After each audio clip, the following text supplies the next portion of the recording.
जयपुर से खबर, सच बेधड़क की एक्सक्लूसिव रिपोर्ट। मंचलों पर कालिका पेट्रोलिंग टीम कसेगी नकेल। 18 दिसंबर को CM Bhajanlal Sharma Kalika patrolling team को जयपुर कमिश्नरेट में हरी झंडी दिखा सकते हैं। पुलिस मुख्यालय ने कालिका पेट्रोलिंग यूनिट के लिए पूरी तैयारियां कर ली है। प्रदेश के पुलिस जिलों में 216 कालिका पेट्रोलिंग टीमों का गठन किया जा रहा है। सरकार ने महिलाओं और बच्चियों के साथ होने वाले छेड़छाड़ की घटनाओं को रोकने के लिए 500 कालिका पेट्रोलिंग यूनिट का गठन करने की घोषणा की थी। पहले चरण में 216 पेट्रोलिंग यूनिटों का गठन होगा। जयपुर पुलिस कमिश्नरेट को कालिका पेट्रोलिंग के लिए 35 टीम बनेंगी। इसके लिए कमिश्नरेट को नई भर्ती होने वाले कांस्टेबल्स में से 140 कांस्टेबल मिलेंगे। सरकार ने कालिका पेट्रोलिंग के लिए कांस्टेबल के 864 पद स्वीकृत किए। महिलाओं और बच्चियों की सुरक्षा के साथ में आपराधिक वारदातें करने वाले बदमाशों पर भी कालिका पेट्रोलिंग टीम नजर रखेगी। प्रत्येक टीम को एक बाइक दी जाएगी और टीम में तैनात पुलिसकर्मियों के लिए अलग से यूनिफॉर्म होगी। सच बेधड़क की एक्सक्लूसिव रिपोर्ट। मंचलों पर कालिका पेट्रोलिंग टीम अब नकेल कसने वाली है। आपको बता दें कि 216 कालिका पेट्रोलिंग टीमों का गठन किया जा रहा है। 35 टीमें बनाई जाएगी। कमिश्नरेट को कालिका पेट्रोलिंग की 35 टीमें बनेगी। आपको बता दें, सरकार ने कालिका पेट्रोलिंग के लिए कांस्टेबल के 864 पद स्वीकृत किए हैं।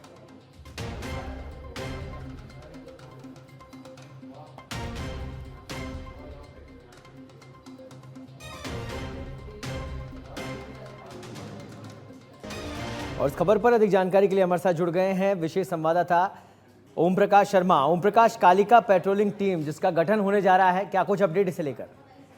जी देखिए, प्रदेश में कालिका पेट्रोलिंग टीम महिला और बच्चियों की सुरक्षा करेगी। जो पहले चरण में 216 टीमें तैनात होगी। ये अलग अलग जिलों में, सभी जिलों को टीमें गठित की जा रही है और इसकी तैयारियां जोरों पे चल रही है।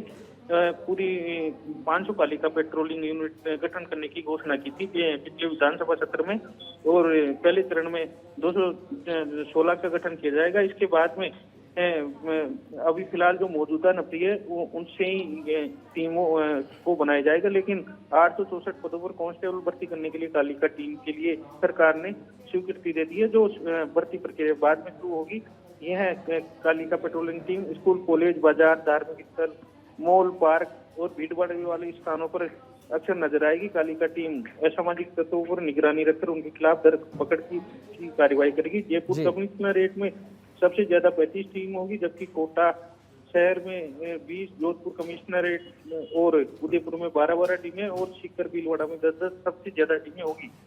इसका 18 तारीख को मुख्यमंत्री भजनलाल शर्मा द्वारा कालिका पेट्रोलिंग टीम को जयपुर कमिश्नरेट में हरी झंडी दिखाकर रवाना करने का संभावित प्रोग्राम है। और मंचलों पर कालिका पेट्रोलिंग टीम कसेगी नकल। 18 दिसंबर को यह सभी जिलों में अपनी एक्टिविटी शुरू करेगी, भीड़ भाड़ वाले स्थानों में, और जहां पर असामाजिक तत्व घूमते हैं उन पर तैनात रहेगी।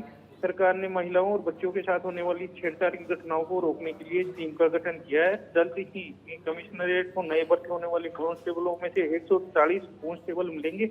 महिलाओं और बच्चों की सुरक्षा के साथ में आपराधिक वारदातें करने वाले बदमाशों पर भी कालिका पेट्रोलिंग यूनिट की निगरानी रहेगी। प्रत्येक टीम को एक विशेष बाइक दी जाएगी। इनके लिए एक यूनिफॉर्म कोड भी तैयार किया गया है, तो वह उसी यूनिफॉर्म में नजर आएगी। सौरभ जी, ओम प्रकाश, ये कालिका पेट्रोलिंग टीम जो है, इसमें केवल महिलाएं पेट्रोलिंग करेंगी या पुरुष भी इसमें शामिल होंगे? किस तरह से टीमों का गठन किया गया है? जी बिल्कुल, देखिए इसमें फिलहाल महिलाओं को ही लेने के आदेश में है कि कालिका पेट्रोलिंग टीम में, लेकिन जब तक नई भर्ती नहीं होगी तब तक कुछ पुरुष कांस्टेबल भी इस टीम में शामिल होंगे और उनके द्वारा भी निगरानी की जाएगी, ताकि जब भर्ती हो जाए 864 पदों पर, उसके बाद में उनको पुरुषों को हटाया जाएगा और केवल महिलाओं को ही रखा जाएगा। यह एक निर्भया स्क्वाड टीम के मार्फत काम करेगी। हालांकि निर्भया स्क्वाड टीम भी सभी जिलों में तैनात रहेगी। सौरभ, ठीक है, चलिए, बहुत बहुत धन्यवाद ओम प्रकाश इस तमाम जानकारी के लिए। तो बड़ा प्रयास सुरक्षा के मद्देनजर, महिलाओं और बच्चों की सुरक्षा के मद्देनजर सरकार ने लिया है, और कहीं ना कहीं जब धरातल पर ये टीमें उतरेंगी तो इनके फायदे भी नजर आएंगे।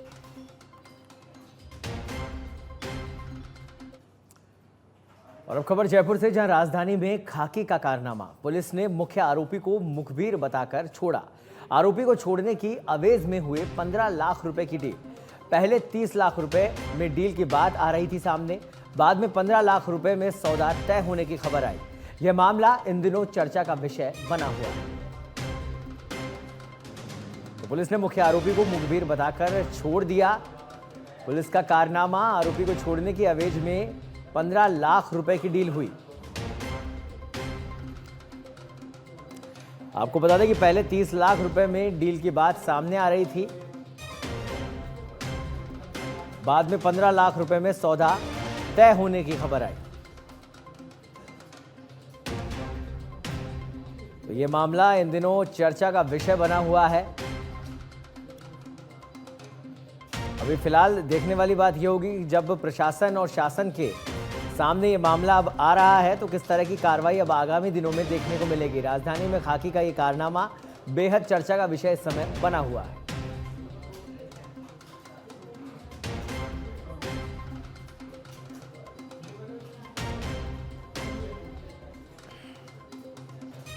आरोपी को छोड़ने के अवेज में 15 लाख रुपए की डील होने की बात सामने आ रही है। पहले 30 लाख रुपए में डील की बात सामने आ रही थी, उसके बाद 15 लाख रुपए में यह सौदा तय हुआ। और अधिक जानकारी के लिए हमारे साथ जुड़ गए हैं विशेष संवाददाता ओम प्रकाश शर्मा। ओम प्रकाश, खाकी का ये कारनामा चर्चा का विषय बना हुआ है, फिलहाल क्या कुछ अपडेट इसे लेकर? जी बिल्कुल, देखिए सौरभ, एक ये जयपुर कमिश्नरेट पुलिस की एक थाने की घटना है जहां पर एक तस्कर को जो सीएसटी टीम के पुलिस कर्मी उन्होंने पकड़ा था और उस घनश्याम नाम के, और उसको गिरफ्तार करने के बाद में उससे पूछताछ की गई तो पूछताछ में उसने मुख्य आरोपी का नाम बताया था। लेकिन जब स्पेशल जो टीम के कुछ पुलिसकर्मी थे उन्होंने थाने को सौंप दिया उसको, और उसके बाद में स्पेशल टीम के ही कुछ पुलिसकर्मियों ने उसके साथ में सौदा करने की बात सामने आई है। हालांकि इसमें सच्चाई कितनी है अपन कह नहीं सकते, लेकिन कहीं ना कहीं घूस की लेन देन हुई है। तो ये मामला इस समय पुलिस मुख्यालय में और कमिश्नरेट की पुलिस में काफी चर्चा का विषय बना हुआ है, जो मुख्य आरोपी को मुखबिर बताकर छोड़ा गया। सौरभ, ठीक है, चलिए, बहुत बहुत धन्यवाद ओम प्रकाश इस तमाम जानकारी के लिए। तो जयपुर से खबर, जहां पर पुलिस का ये कारनामा, आरोपी को मुखबिर बताकर छोड़ दिया गया। 30 लाख रुपए में यह सौदा तय किया गया।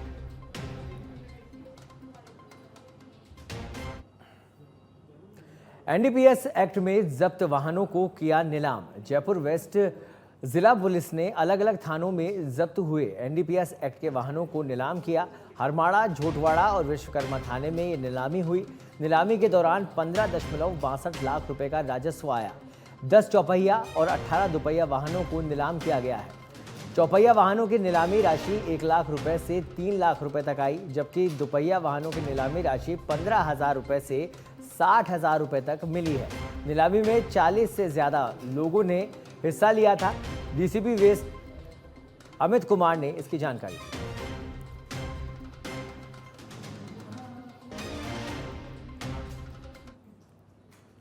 खबर कोटपुतली के पावटा से है, जहां पर महिलाओं और बच्चों पर जानलेवा हमला, अपहरण करने का मामला सामने आया है। पीड़ित ने बताया कि 11 दिसंबर की दोपहर वह किसी काम से घर के बाहर गया हुआ था। घर पर महिलाएं और बच्चे अकेले थे। उस दौरान वहां पर बदमाश अपने साथ अवैध हथियार लेकर आए।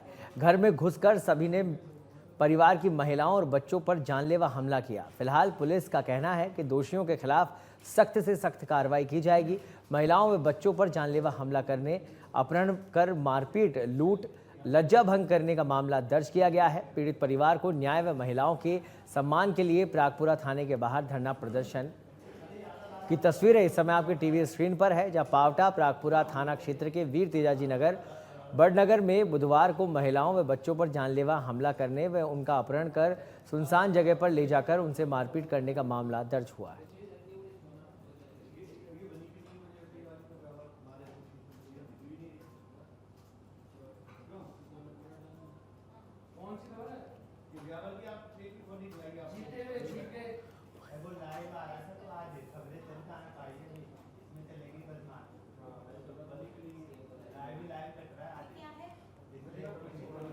तो आपको बता दें कि इस पूरे मामले में दीपक सैनी पुत्र रामजी लाल सैनी जाति माली निवासी C65B बेदवीला कॉलोनी सी स्वेज फार्म रामनगर विस्तार सोडाला जयपुर हाली निवासी वीर तेजाजी नगर बड़नगर तहसील पावटा जिला कोटपुतली बहरोड ने रिपोर्ट में बताया कि 11 दिसंबर की दोपहर करीब 11 बजे वह किसी काम से घर से बाहर गया हुआ था।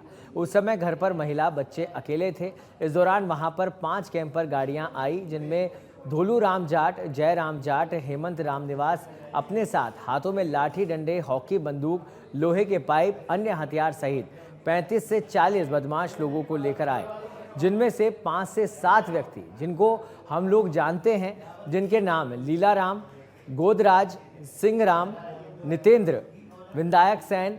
आते ही हमारे घर में घुसकर सभी ने मेरे परिवार की महिलाएं व बच्चों गंगा देवी पत्नी स्वर्गीय बुद्धिलाल सैनी, सीता देवी पत्नी रामजीलाल सैनी, सोनू सैनी पत्नी मनीष सैनी, सिमरन सैनी पुत्र ब्रजमोहन सैनी, रोहित सैनी पुत्र शीश राम सैनी, मीरा देवी पत्नी बाबूलाल सैनी व बाबूलाल सैनी पर जानलेवा हमला कर दिया। वहीं महिलाओं के साथ अभद्रता की गई।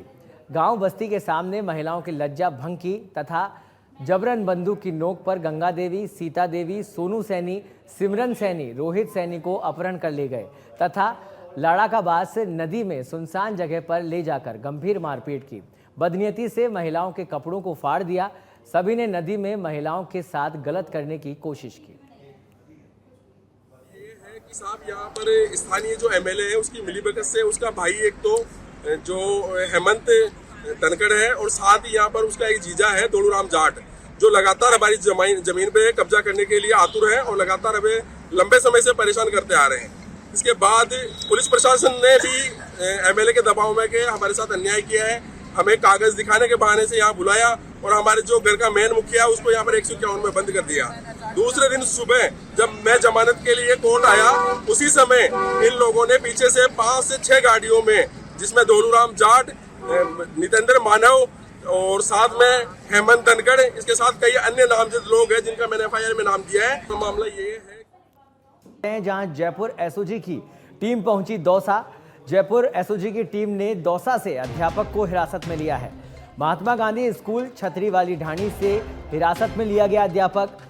SOG अध्यापक को लेकर जयपुर के लिए रवाना हुई है। लोकेश शर्मा है हिरासत में लिए गए अध्यापक का नाम। आपको बता दें कि पेपर लीक प्रकरण से ये मामला जुड़ा हुआ बताया जा रहा है। मामले को लेकर फिलहाल SOG कुछ भी कहने से बच रही है। संभवतः शाम तक SOG इस मामले का खुलासा कर सकती है। तो जयपुर SOG की टीम दौसा पहुंची। इस वक्त की बड़ी खबर हम आपको बता रहे हैं। लोकेश शर्मा अध्यापक जिसे हिरासत में लिया गया है, पेपर लीक प्रकरण से जुड़ा हुआ यह मामला बताया जा रहा है। फिलहाल SOG की टीम कुछ भी कहने से बच रही है। शाम तक खुलासा होने की संभावना है।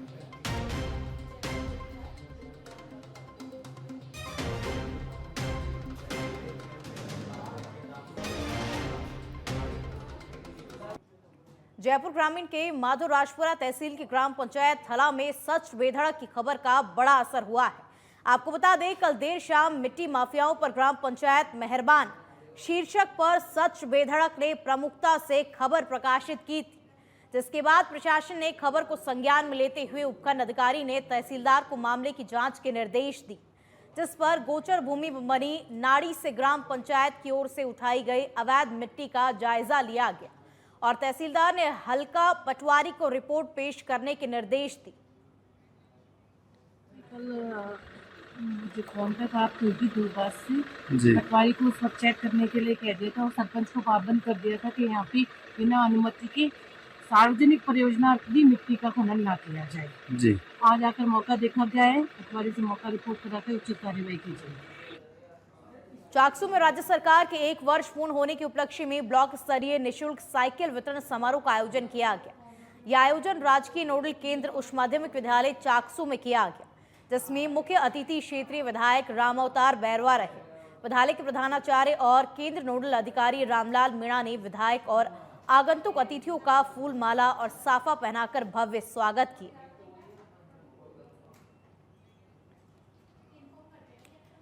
चूरू में 10 रुपए का सिक्का चलन से बाहर होता जा रहा है। दरअसल सरकारी विभाग हो या पेट्रोल पंप, हर कोई 10 का सिक्का लेने से इनकार कर रहा है, जिसके चलते आमजन को परेशानी उठानी पड़ रही है।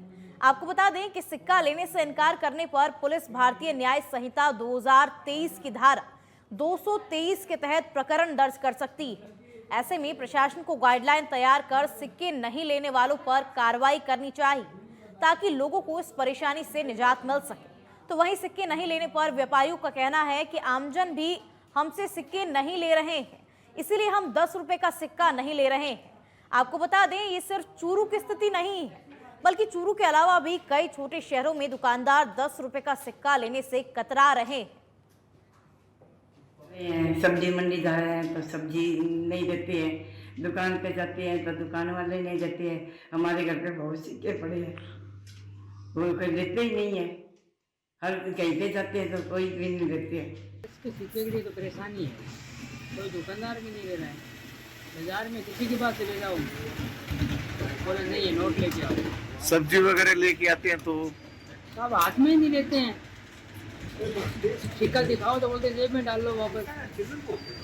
आपका नाम सर? मेरा किशन लाल है जी। 10 के सिक्के चल रहे हैं बाजार में? नहीं, 10 के सिक्के नहीं चल रहे हैं बाजार में, बिल्कुल भी नहीं चल रहे हैं। कहीं भी लेके जाओ दुकान वालों से देते हैं 10 का सिक्का तो नहीं लेते हैं, बोलते हैं नोट लेके आओ। और दिक्कत हो रही है, बहुत सारे पड़े हैं हमारे पास, तो करें क्या उनका। तो अभी आप बाजार में जाते हो तो सिक्के के लिए मना कर रहे हैं? हाँ, मना कर रहे हैं एकदम भी। कहीं भी लेके जाओ आप, 10 का सिक्का बिल्कुल भी नहीं चल रहा है। ये चूरू के ही हालात हैं?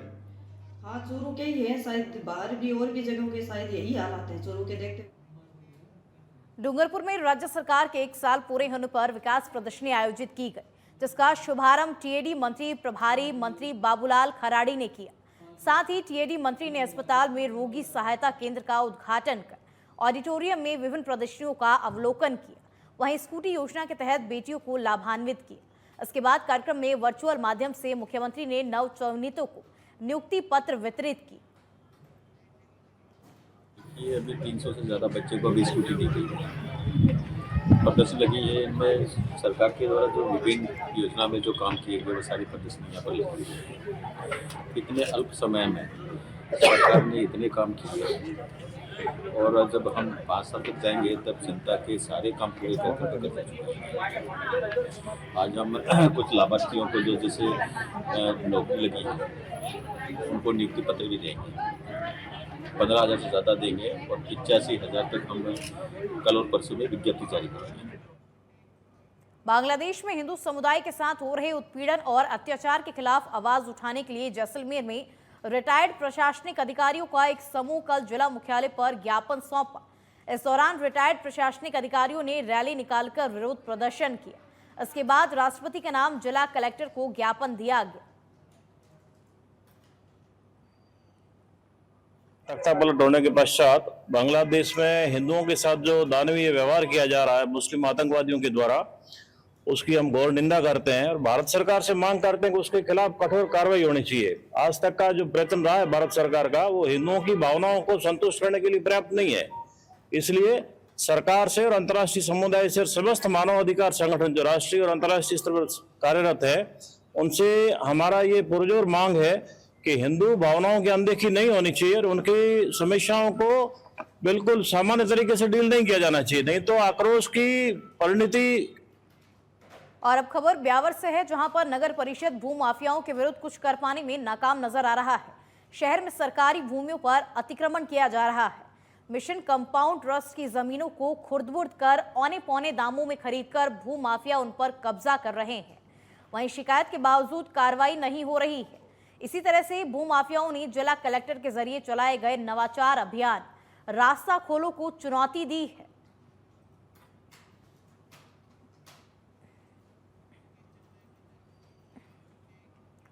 ब्यावर जिला बार एसोसिएशन के चुनाव आज सुबह से ही चल रहे हैं। चुनाव के दौरान अधिवक्ताओं में जोश देखा जा रहा है। ब्यावर जिला बार एसोसिएशन में 419 अधिवक्ता अपने मतों का प्रयोग करेंगे और लगभग 200 से ऊपर अधिवक्ताओं ने अपने वोट डालकर मतदान को पूर्ण कर लिया है। शेष मतदाता अपने मताधिकार का प्रयोग कर रहे हैं। इस बार महिला अधिवक्ताओं में भी भारी जोश देखा जा रहा है। और अब खबर बूंदी के नैनवा से है, जहां पर सर्व हिंदू समाज ने बांग्लादेश में अल्पसंख्यक हिंदुओं पर हो रहे जिहादी अत्याचार के विरोध में उपखंड अधिकारी को ज्ञापन दिया। ज्ञापन के माध्यम से जानकारी देते हुए ये बताया कि अल्पसंख्यक हिंदू समाज को काफी प्रताड़ित कर रहा है और हिंदू समाज की बहन बेटियों का अपहरण किया जा रहा है। इस संबंध में आवश्यक कार्रवाई कर आवश्यक कदम उठाए जाए। शेख हसीना सरकार का जब से तख्ता पलट हुआ है, उसके बाद से लगातार वहाँ के अल्पसंख्यक हिंदुओं को निशाना बनाकर कट्टरपंथी जिहादियों द्वारा लगातार हमले हो रहे हैं, मंदिर तोड़े जा रहे हैं, साधु संतों की और वहाँ के स्थानीय हिंदू नेताओं की जबरन गिरफ्तारियां हो रही है। इसके विरोध में हमने ज्ञापन दिया है और ज्ञापन में मांग रखी है कि भारत की सेना को 1971 की बात ही आदेश देकर बांग्लादेश पर हमला करो और बांग्लादेश के 2 टुकड़े करके हिंदुओं के लिए एक सुरक्षित राष्ट्र। बूंदी में सरकार के 1 वर्ष पूर्ण होने पर पंच गौरव प्रदर्शनी का आयोजन किया गया, जिसका शुभारंभ प्रभारी मंत्री और ऊर्जा राज्य मंत्री हीरालाल नागर ने किया। इस कार्यक्रम में जिला स्तरीय प्रदर्शनी का भी अवलोकन किया गया। प्रदर्शनी में राज्य सरकार के विकास की उपलब्धियों को बताया गया। राज्य सरकार के 1 वर्ष पूर्ण होने पर आज डीडवाना जिला मुख्यालय पर प्रशासन की ओर से विभिन्न कार्यक्रम आयोजित किए गए। इस दौरान जिले के प्रभारी मंत्री कन्हैयालाल चौधरी का समारोह स्थल पर बागड़ कॉलेज पहुंचने पर जोरदार स्वागत किया गया। प्रभारी मंत्री चौधरी ने सबसे पहले जिले के पंच गौरव का शुभारंभ किया और पंच गौरव प्रदर्शनी का अवलोकन भी किया गया। देखो, पूरे सरकार के 1 वर्ष पूरे होने के बाद में हमारी सरकार ने, यशस्वी मुख्यमंत्री भजन लाल जी ने जो काम किया वो जनता के बीच में जाना भी चाहिए। इसके लिए हर जिले के ऊपर आज प्रभारी मंत्री जा रहे हैं। आज हमारे किसानों का सम्मेलन है। हमारे यशस्वी मुख्यमंत्री जी आज अजमेर के अंदर किसानों का सम्मेलन करेंगे। वहाँ पे जो भी उनको नहीं एक्स्ट्रा 1000 रुपये जो 6000 से 2000 बढ़ाए तो उसकी वो किस्त जारी करेंगे। इसके साथ साथ सब जगह हम अवलोकन कर रहे हैं, लोगों को बता रहे हैं कि आज इन 1 साल के अंदर जो 5 साल के अंदर जो गति रुक गई थी, 5 साल में जो विकास की गति रुक गई थी, लोगों की योजनाओं का बेनिफिट नहीं मिल रहा था, किस तरह से लोगों के पास प्रॉपर इसका बेनिफिट जाए, लोगों को जानकारी हो, ये आज ये। जयपुर नगर निगम ग्रेटर के जरिए जयपुर स्थापना दिवस पिछले 18 नवंबर से मनाया जा रहा है। वहीं आज नगर निगम ग्रेटर द्वारा जयपुर के रामनिवास बाग मसाला चौक में मयूरी कार्यक्रम का आयोजन किया जा रहा है, जिसमें इंटर कॉलेज संस्कृत प्रतियोगिता, सोलो डांस, ग्रुप डांस जैसे कार्यक्रम का आयोजन हो रहा है, जिसमें छात्र छात्राएं बढ़ चढ़कर भाग ले रहे हैं। वहीं नगर निगम ग्रेटर के सभी पार्षद और नगर निगम ग्रेटर की मेयर भी इस कार्यक्रम में मौजूद है। बांसवाड़ा जिले में रबी की फसल साल 2023 में अतिवृष्टि के चलते खराब हो गई थी, जिससे किसानों ने ऑनलाइन शिकायत भी की थी। तत्कालीन टेंडर प्राप्त रिलायंस कंपनी को 72 घंटे में भुगतान नहीं करने से नाराज किसानों ने पहले भी काफी बार शिकायतें की हैं, लेकिन आज तक किसानों की खराब हुई फसल का मुआवजा नहीं मिला। एक बार फिर से किसान आंदोलन की राह पर है और जिला कलेक्टर के हाथ मुख्यमंत्री, शासन सचिव, कृषि आयुक्त को लिखित में ज्ञापन भी सौंपा गया है, जिसके तहत 4804 किसानों ने ऑनलाइन शिकायत दर्ज कराई थी बांसवाड़ा जिले को, और उसका कुल राशि 1,67,32,00,000 थी। पूर्व में भी हमने 23/2/2024 को प्रार्थना पत्र लिखकर मुख्यमंत्री, मुख्य शासन सचिव और कृषि आयुक्त को अवगत करवाया, परंतु आज तक उसका भुगतान नहीं हुआ, जिसके तहत हम द्वितीय स्मरण आज दिनांक 13/2/2024 को फिर ज्ञापन देने जा रहे हैं। पाली के सुमेरपुर के तखतगढ़ कस्बे में 7 दिवसीय श्रीमद् भगवत गीता जयंती मनाई गई। ये जयंती भारत माता संस्कार सेवा ट्रस्ट के सानिध्य में हुई। मोक्षदा एकादशी और गीता जयंती महोत्सव निमित्त कथा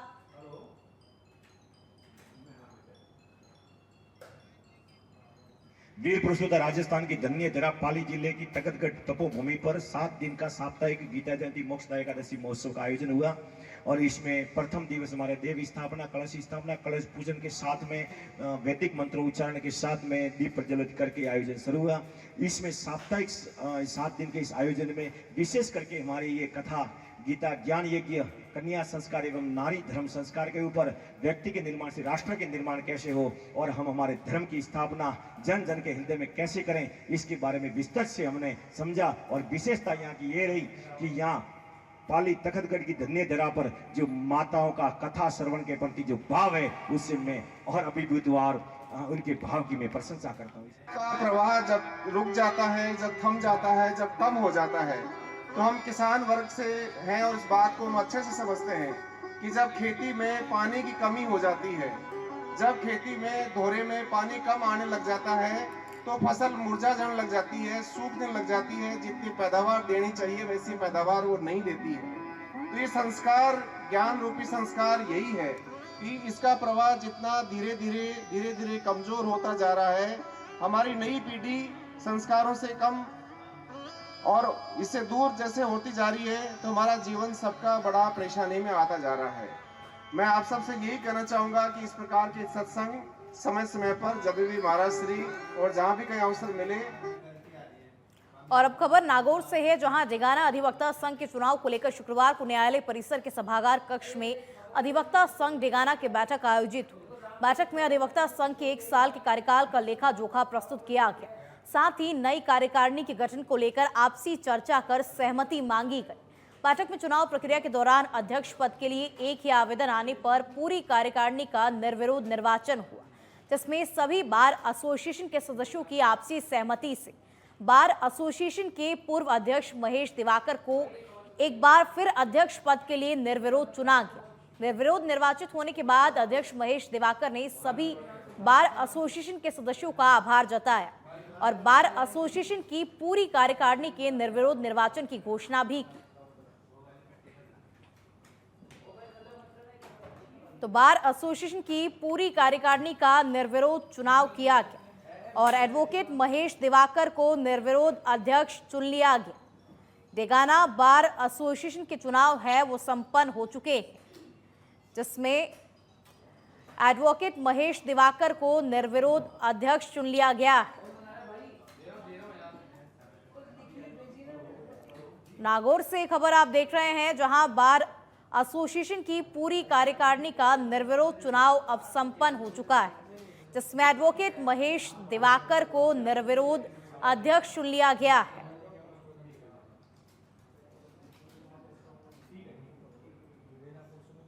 एडवोकेट महेश दिवाकर जो है उन्हें निर्विरोध अध्यक्ष चुन लिया गया है और डेगाना बार एसोसिएशन के चुनाव है वो निर्विरोध संपन्न हो चुके हैं, जिसमें एडवोकेट महेश दिवाकर को बिना किसी विरोध के अध्यक्ष चुन लिया गया है। तो नागौर से खबर आप देख रहे हैं, जहां एडवोकेट महेश दिवाकर को निर्विरोध अध्यक्ष चुन लिया गया है और डेगाना बार एसोसिएशन के चुनाव जो है वो संपन्न हो चुके हैं।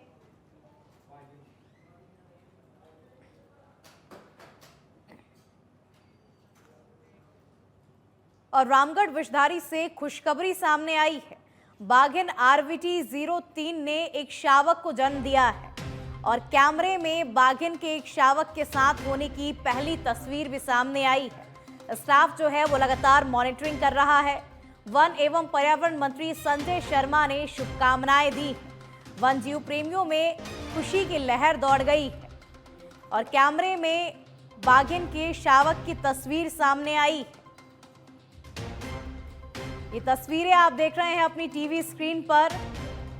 रामगढ़ विषधारी से ये खुशखबरी सामने आई है। सबसे पहले सच बेधड़क पर ये तस्वीरें आप देख रहे हैं और कैमरे में बाघिन के एक शावक की तस्वीरें आप देख सकते हैं।